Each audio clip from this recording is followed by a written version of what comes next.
Avant de passer à la présentation des lauréats, j'aimerais ouvrir une parenthèse quasi philosophique pour porter un regard un petit peu décalé sur les événements dont nous avons été témoins ces derniers mois dans le monde. L'année 2016 a été pleine de surprises en politique, pour ne pas dire de chocs, qui ont généré interrogations, incompréhension, voire angoisse.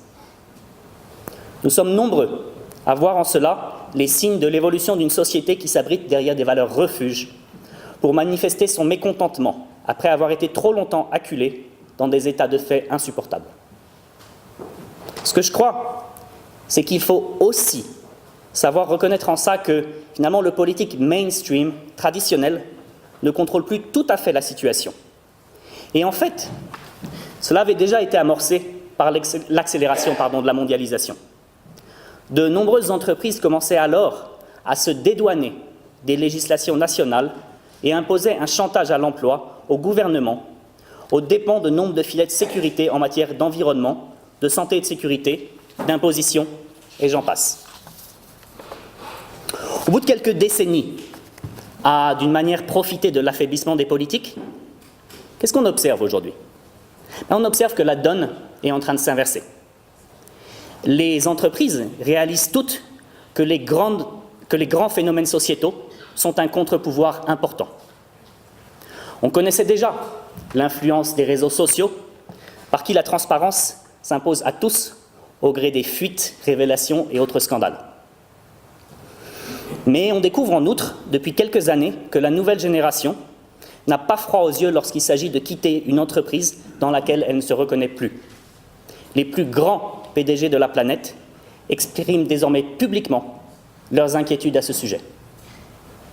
Et vous voyez, une entreprise, si elle veut survivre, elle doit attirer, recruter et surtout garder les meilleurs cerveaux. Elle doit donc s'adapter aux conditions que ces derniers lui imposent. Et nombre de cerveaux aujourd'hui ne supportent plus de travailler pour des entreprises pour qui la morale vient trop loin derrière le business. C'est ainsi qu'on observe aussi que les faiseurs d'opinion s'adaptent. Le très sérieux Harvard Business Review, dans son classement annuel des meilleurs PDG au monde, a l'an dernier introduit 20%, seulement 20%, de performance en matière sociétale, environnementale et de gouvernance. Jeff Bezos, qui est le PDG d'Amazon, était numéro 1 sur les critères économiques en 2014. Il aurait eu la même place en 2015 sans les nouveaux critères. Avec les nouveaux critères, il est tombé à la 87e place. 20% de critères RSE d'un côté, 86 places au palmarès de l'autre côté. C'est ce qu'on appelle une victime de la responsabilité sociétale. Bon, il ne faut pas faire d'un exemple particulier une règle absolue et il ne faut pas non plus le clouer au pilori. Ce n'est pas ça que je veux vous dire. Ce que je veux simplement faire, c'est illustrer la pression grandissante sur les pratiques des entreprises. Finalement, en remplaçant les politiques, elles ont pris leur part de responsabilité dans les grands problèmes du monde et en retour, elles sont obligées de réinventer leur modèle d'affaires et de leur donner du sens. Et donner du sens à un business model, c'est en cascade donner un peu, voire beaucoup de sens au travail de chaque collaborateur. Et là, les quelques psychologues du travail dans la salle peuvent sourire parce que finalement, ils savent que donner du sens au travail, c'est comme donner de l'autonomie.